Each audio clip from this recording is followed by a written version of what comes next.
Everything you wanted to know about crisis communications in today's world of traditional and digital media platforms.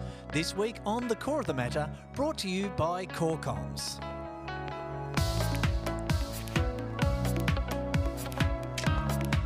Welcome, I'm Adrian Smith, Managing Director at Core Comms. We deliver marketing and communications with passion, excellence and trust.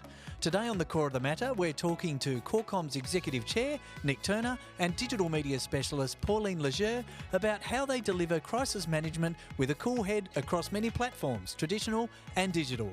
They'll tell us the all too critical do's and don'ts when in the thick of a crisis, and how to consider what you share publicly and what you take offline. Before we kick it off, here is the 3-act play of bad PR for brands on social media. Act 1, a brand tweets something controversial about a 50-50 issue. Act 2, the brand feels a withering backlash from 50% of the people, so they try to back away from the issue. Act 3, they incur the wrath of the other 50% of people for trying to back away from the issue, coming to a realisation that they've now annoyed 100% of the people. So team, welcome. Let's start with the really basic question. What is crisis management and why is it important? Nick? So we're talking about an issue or a problem that needs to be managed because of an external context, and that could be in health or the environment or share price or jobs losses. So there's any one of a number of different reasons why you would apply an issues or crisis management plan. And when it comes to digital, the reason why it's so important to have that crisis management plan, right, is because of the very instantaneous nature of social media. So people can virtually post whatever they want to post online, as long as it doesn't go against the rules of a platform. They're not like journalists. Journalists have to follow a code of ethics. They can't publish whatever they want. But when it comes to social media, people can share their opinions. They can spread rumors or even fake news. Yeah. So, Nick, you've been working at Core Comms for nearly 30 years and been doing crisis management for about that long. Why is it important to be prepared to have some sort of crisis management structure in place? Well, apart from that good corporate governance piece, which is what any large, small, middle-sized organisation should adhere to, if there are problems within your business that need to be managed in that communications context that we were talking about before, then it's critical from you need to protect your profits, you're protecting your employees, you're protecting your reputation. And that's probably the most important thing, because it's hard to come back from reputational damage, whether it's traditional media or, as Pauline was just talking about, that social media. Great. And so some of these real basics, how do we prepare for a crisis? Who wants to go first, Nick or Pauline? I'll just jump in real quick to say that I think the number one rule is the time. So, whenever something happens, time is of the essence. So if you're not ready and you're running around trying to find a way, of approaching the issue, you're losing precious time, and time that you don't have when there's an issue, right?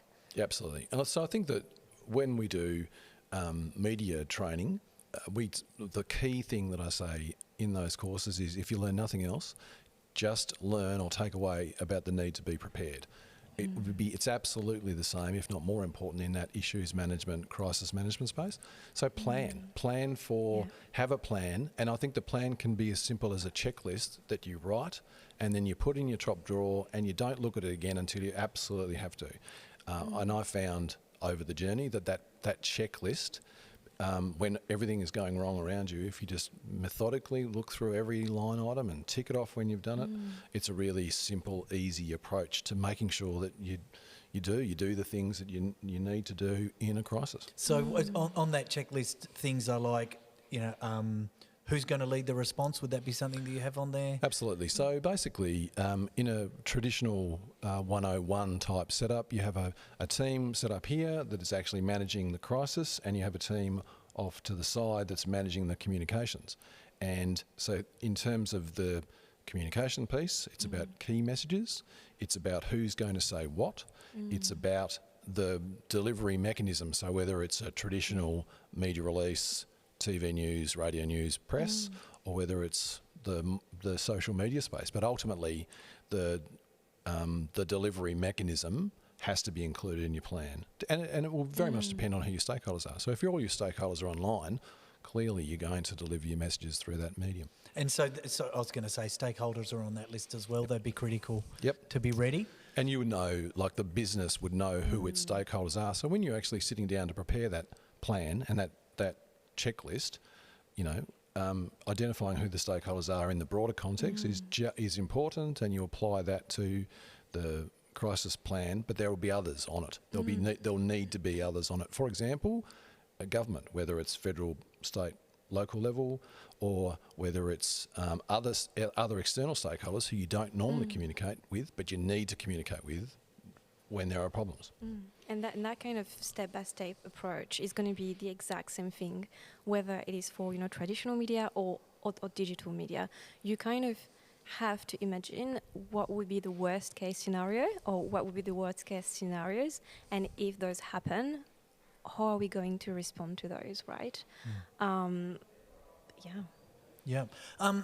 And so, like, on that stakeholder list, internal comms is actually pretty important as well, isn't it? So again, that stakeholder list that I was talking about before, that stakeholder list, when you're doing broader communications, does include internal audiences. And again, I think it's really important that you communicate with your internal stakeholder list first. So what you don't want to have happen is you don't want to have an employee reading your key messaging via social media or via the daily press. So that's it's as critical as being prepared. So as well as that stakeholder list, there's some thought goes into timing as to who you tell what when. Obviously, this is in a plan, right? So you don't know what is actually particularly gone wrong. But as you say, it's a checklist. I think, though, that it generally speaking, in any communications, you should be talking to your own internal stakeholder list first, and it's like the board or other senior managers or employees, and all the way through, and whatever mechanism you communicate with. Yeah, definitely. And I think there's not really any kind of cookie cutter approach, right? Because each crisis or each event is going to be unique, but because you'll have that preparation, you're not running into that situation completely blind. You have that level of preparation. Your stakeholders or your main spokesperson is prepared and knows what to say or what not to say, for example. So a very good example, I think, that we can bring up on that topic would be in 2010, you know, the Deepwater Horizon oil spill in the Gulf of Mexico, where an oil rig that was drilling for BP exploded. And that was one of the largest accidental marine oil spill that's ever happened in the world in history. So really, really huge, obviously, event. And BP CEO at the time, Tony Hayward, obviously gave a lot of interviews and was asked a lot of questions. And he was interviewed on TV, and he started really well by, you know, apologizing for the damage, you know, that had been caused. Before moving on to a now infamous line, you know, that there's no one else who wants this event over more than I do. I'd like my life back. And that didn't land well at all. And that very specific segment of the interview has been uploaded to YouTube, and it lives on there forever now. Yeah, that's I guess a thing about key messages as a part of that plan, ensuring that you work out those key messages. 4 or 5. You need 6 at the most, but let's say 4 or 5. So 4 or 5 key messages, and you stick to them, and you don't deviate away from them. So even if the question's about, you know, X, Y, Z, but your answer is along the lines of ABC, you stick to your ABC answers. Yeah. So we're getting into the do's and don'ts here, which is really cool. Let's start with some more do's. Nicholas, what are some of the things that you absolutely have to do in crisis management? So we've talked already about planning. So have a plan, communicate without jargon. That's so critical. You've got to remember who your audience is, and often it's the broader community. So make sure that the language you use is simple. And this is going to sound ridiculous, but don't lie. don't tell lies. Don't think, right, I can get away with this by saying something that's slightly askew, because it'll come back to bite you on the backside, whether it's in 1 day, 1 week, 6 months, 12 months, it doesn't matter. So you want to be honest and transparent from the outset. And there's some, really high level do's to start with. And we're kind of moving almost like into the dance with that one. And I think one of the things that we often talk about is don't make it a PR issue. So don't make it bigger than what it already is. And lying is the fastest way to get you there and to make it a huge PR issue, right? We had, I think another great example on that would be United Airlines in 2017. So I don't know if you remember, but they made a mistake and they overbooked a flight. They forgot their 4 crew members. And so their ways of dealing with the situation was to randomly pick 4 passengers that had to leave the flight. And one of those passengers was a doctor. And he was traveling to open a clinic for US veterans that he had founded that was really important for him, and he refused to leave. So what happened next is that he was forced to be removed from the flight. And that was filmed by fellow passengers and shared widely. And the video is, I think we'll link it, we'll put references, right? It's quite an intense video, right? So from something that was already difficult to manage, an email from the CEO at the time was leaked, in which he basically placed the blame on the passenger that had been removed. So that was pretty much a huge blow for United Airlines. They lost $1 million in value straight after that. And 2 years after, the doctor was still giving interviews. The video of him being removed has over 5 million views on YouTube right now. Yeah. And it keeps growing. It'll never go away. Yeah, I think you've got to empathise. You've got to empathise with the people who are the victims of the issue. And exactly. And that sounds like that wasn't what happened on that occasion. And so the public interest has to be put first and foremost. And I think they issued a PR statement following that, but I think it was just too little too late, because the damage from that leaked email, which obviously they didn't foresee and they couldn't have foreseen, was already done. And if it was leaked, there might have been something going wrong in an internal comms perspective. Yeah, potentially. Whereby they weren't authentic internally to their people and someone called it out and decided to leak it. I think that also raises the other point about any internal messaging, whether it's for issues or crisis, or just generally, needs to be written with an external audience in mind, because it will leak, or it potentially could leak, and then you've got that damaging piece of information out there in the world. And happily, if you're telling the truth and you're being authentic, then it doesn't matter. It doesn't matter too much, and the messages internally and externally will probably be quite similar regardless. Yeah. That's right. Absolutely. Yeah.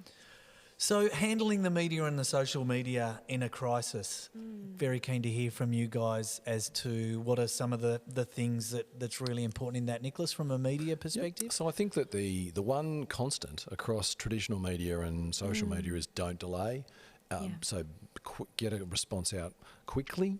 I think if you're waiting for stuff to happen or waiting for things to happen and you bury your head in the sand, you're behind the 8 ball straight away. So I think the really consistent thing, regardless of which media we're talking about, is to be out there doing communication as soon as you can. And just remember, and this is a bit cynical, but bad news makes headlines. So, you want to own it as soon as you can and just get out in front of it. And Pauline, you see on social media is it Michael Jackson with the popcorn when things are getting interesting online? It's a spectator sport, right? There's that GIF that just gets shared in the comments inevitably, of like someone just eating popcorn and just watching it happen, because it's become like a sport. People watch it and they take sometimes great pleasure at what's happening. And rumour, you don't want to let rumour or false information run the debate. You want to get out in front of that. So, and that is one of the real issues with social media, because it is.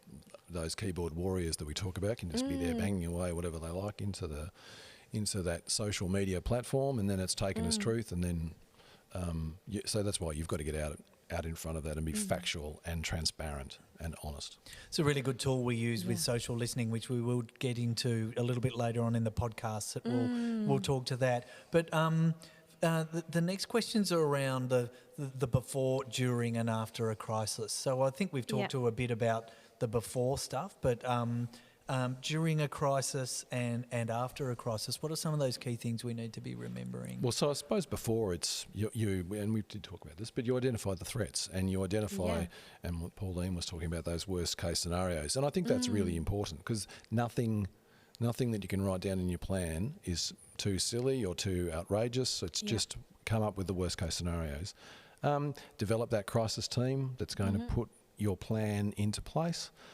So ask yourselves, who do you need in the room? Yeah. Who do you need to be there getting the information, and then they can turn that into whatever messaging you need. And there's a business continuity thing there as well, because often the business will need to keep running. So when you're building that team, you've got to ensure that, not all the leadership are in the crisis team and there's no one actually running the operation. That's right. And the other thing is practice, rehearse. I've been in some very, very cool scenarios whereby they just throw all sorts of disasters at you to test you, and it's actually it's surprisingly good fun to participate in it, but it's very good because it puts you under the pump, and that's where I've seen that checklist work really well. So while all hell's breaking loose around us, the leader of the crisis communication team is just methodically working through his list, and he's asking the people around the room whose names are listed next to the task, have you done that? Tick. Have you done that? Tick. And it's a really methodical, and in that, not only in that practice environment, but in the real world, it works. Yeah. And I think, even, before a crisis, but that will also apply at, during a crisis, after a crisis, and any time really, is to be aware of the conversation happening around your company, around your products or your services, around your industry as a whole. And that's really where social listening comes in for us, right? So, social listening, basically in a nutshell, allows you to monitor conversations around certain topics that are happening online, in the public sphere. So you can never listen to, private profile. Let's, get that out of the way. And that really allows you to not only, know as soon as something happens, you can react, but also just allows you to test the temperature, right? And to know what people think about your company. If, one of your services is being received well or not well, what you can improve. There's so much value in social listening, really. Yeah. And so during a crisis, what sort of things would you do from a social listening perspective? Well, you track the sentiment around, that specific, topic. You track the conversation around that specific, topic or specific conversation. You can get quite precise in what you want to listen to. So you basically, give the tool, the platform, the keywords, or name of the company or name of the services that you want to read about, and it will bring up any conversation happening around it. It's really quite fantastic. And that immediacy is so very, very cool, because before social media became the thing that it is, you would rely on that traditional media. You'd wait for the paper to be published the next day, or you'd wait for the TV news that night to see how the message landed, and if you had to change the messaging based on what was broadcast. Further, people would be... You'd take your leads from people ringing in, or even questions that the reporters were asking you, or asking the talent, about the issue or the crisis. So you would adjust your key messaging based on that. And so there is a bit of a lag in that traditional context. But with that those digital platforms and that social listening piece, it's immediate. And you can, as adjust. Yeah, as it's coming in, and you might be typing messaging, and you go, oh, hang on, well, they've just said that, and you can change it on the fly and immediately, and press send, and it's out there. So that adjustment's really critical during... It is. For your key messages? Absolutely. And what about identifying critics and taking them into account? How do you contend with that during a crisis? So I think it's a bit different in that the digital platforms, but it's ultimately the same thing. I mean, if there are, you try to bring bring the critics inside the tent so you can brief them accordingly, and so that they're more knowledgeable about what they're talking about. And if they're still critical, then so be it. But you've done what you can to ensure that they've had the facts explained to them. Then if they go off and distort the truth or use the facts for their own purposes, that's just one of the risks. But you know before you walk into the room who you're meeting with and what they're likely to do anyway. And again, you take those decisions or make those decisions. And you consider what you share publicly and what do you take offline with some of those? Pauline, do you want to chat to that? Yeah, absolutely. So what Nick just shared is also very valid for social media and digital, but you will approach it a little bit differently, because what you want to do online is really publicly acknowledge the person, because everyone else is seeing their comment or is seeing whatever that person's said, right? So you have to publicly acknowledge them, publicly apologize if it's needed, if that person's experience is not in line with your company's values, for example. But then you take it offline and you ask the person to resolve this in private messages, and you deal with that person directly. Yeah, that's a question we get asked a lot. Like before Pauline arrived at our business, that was a question that we would be asked a lot. We'd be given an example of a Facebook criticism, and what do we do? How do we deal with it? And publicly or acknowledging it within that group was really important, but then taking it offline so you can have those serious conversations and educating them and bringing them into the tent. They're all, and assuming it's going to be made public anyhow. Yeah, well, that's exactly right. Yeah, exactly. The worst you could do is really try to delete the comment, pretend it never happened, because that person is going to see that their comment has been deleted. And then everyone else as well. Exactly. Everyone else And will then be that's the looking at them, conversation. and, what are they hiding? And then we're off. Got another whole new. And then we're back to the reputation exactly right. and the trust and the authenticity. Yeah. And then also during a crisis, getting collateral out for internal and external audiences. I actually think, and the internal messaging could be as simple as, "Dear all, please see attached a media release that we are about to issue." And then attach the media release and send it. So so then you don't need to, because in a crisis and when you're dealing with that sort of stuff, you don't have a lot of time. So if you need to do a separate message for your internal audiences versus the external, it can be a little bit clumsy, but let's just use the same message immediately. And again, and if we're doing there may be some nuances to the messaging for an internal audience, but ultimately you can double up and you can be really quick. Yeah, absolutely. That's really good insights. During a crisis, after a crisis, what are we looking at? What are we doing? Well, I think you want to debrief the stakeholders that we've identified. I mean, there may be some effects of the crisis/issue that they've seen unfold. So let's debrief with them. Let's tell them what has happened. Let's tell them what we've done, and let's tell them about a business recovery plan going forward. And it's pretty well. And then you want to get back to business as normal as quickly as you can. And you don't want to be applying the same rules in that communications context as you were during the crisis when it's back to normal. And I think as well, just adding on to what Nick just shared, just assume that you're going to be scrutinized and that everything that you do is going to be looked at potentially with a completely different lens from before the crisis. So for example, we last September, BetterHelp, so they're an online mental health platform, right? And they kind of came under quite a lot of different crossfires, and it all started when a therapist shared in what became a viral TikTok video, right, that BetterHelp was selling data about their users to third parties like Facebook. So they reacted by, denying that it was the case, and, they shared that everything that they do when it comes to data is in the data and privacy, policy. And the way they responded to start with was quite defensive, which is never a great way to approach, a question from the public or something like this. But what they did after that is that they went and actually changed their policies to include a caveat around selling information for marketing purposes, right? So people weren't happy with them. So that was already a kind of like first crisis that they had to deal with, right? But what they decided to do after, so in November, so 1 month after that, they decided to announce a partnership with the rapper Travis Scott, right after the tragedy of, the Astroworld concert where 10 people unfortunately passed after a crowd rush.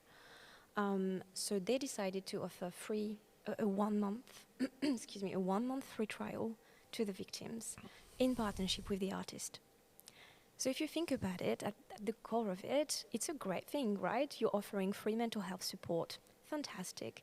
But because the public had such a negative opinion of them already, they basically dissected everything about it. They basically commented, 1 month free trial is a bit poor, you could do better. Why are you announcing it so publicly? Why don't you just do it? Is it a marketing exercise for you? And then they even criticized the use of the word partnership because it made it sound like an influencer deal. So that's a great example of what can happen if you've already been under scrutiny and then you go on and do something else, and it can just go in completely different I think you've direction. got to look at it case by case. Yeah. And, it's all well and good to have 1,000 contingency statements in your back pocket to roll out for whatever scenario you're dealing with. But both during the crisis and afterwards, you've just got to apply a common sense model. And if you've got to keep your head down for a couple of months and not be out there communicating, or at least communicating in a really sensitive, low-key way, then do it. But it's really hard to sort of provide like a one solution fits everything, because you really do need to look at the issue that you've dealt with, how serious it was, what has been the fallout, and what are your stakeholders likely to consider and take account of when you are actually back out there communicating. So it's really, you can't apply a one-size-fits-all approach. And that's where social listening after a crisis would actually be really key, because you could look at that data and say, these people are still being negative about our brand. Let's maybe the decision based on that is to cool things off, as opposed to let's just come straight back out and try and fix it around something that's, a little bit sensitive and can open them up. Yeah, absolutely. They try to do something that would, be really good, for them as when it comes to, their image as a company. But they didn't take into consideration that the trust hadn't been rebuilt by that point. Yeah, and there's a process. So you wouldn't want to go all guns blazing. You need to slowly build that back up, because, like Pauline's just talked about in that social listening piece, it's the same. It's the same if you go back and look at all of the messaging that went out during the crisis and the questions you were asked, as well as the phone calls that the company might have received. As well as the social media commentary, you get a real sense of what the community is thinking, and you can figure out very quickly, okay, well, we probably need to pull our heads in here or keep our head down just for a little while, and then we'll slowly engage in a really, really low-key way. A little bit different pre-crisis, right? Absolutely. So, and I guess that's why we've got experts like you guys in the field to be able to provide that advice to clients. And I think that's really, it's one of those, everyone, you can breathe a sigh of relief when the crisis is done and dusted, but in a lot of ways the work's just starting, because there is that the rebuild of the business, that resumption strategy, and just being careful and authentic. Yeah. All right, we've covered a lot of ground. I just want to get your top 2 takeaways from today. Pauline, I'll go with you first. I would say, don't lie. Coming back to that authenticity, that transparency, it's really key, and don't bury your head in the sand. Know what's happening. Know what the conversation is. Yeah, Nick, your top 2 takeaways? Just plan for all of those scenarios and be prepared. So just practice, go over your plan. Just be as ready as you can be, because it'll come out of nowhere. Great, thank you guys for the chat. That's Qualcomm's Executive Chair Nick Turner and Digital Media Specialist Pauline Leger. Jump onto our Core of the Matter page at qualcomms.com.au/podcast for links used in the making of this podcast, including those YouTube clips that Pauline was talking about during our chat. The Core of the Matter is produced by Qualcomm's, based in Hobart, Tasmania. Join us on social media and leave us some feedback, and tell us what you'd like us to cover in our next podcast. I'm Adrian Smith. Until next time, harness your passion and be a nice human.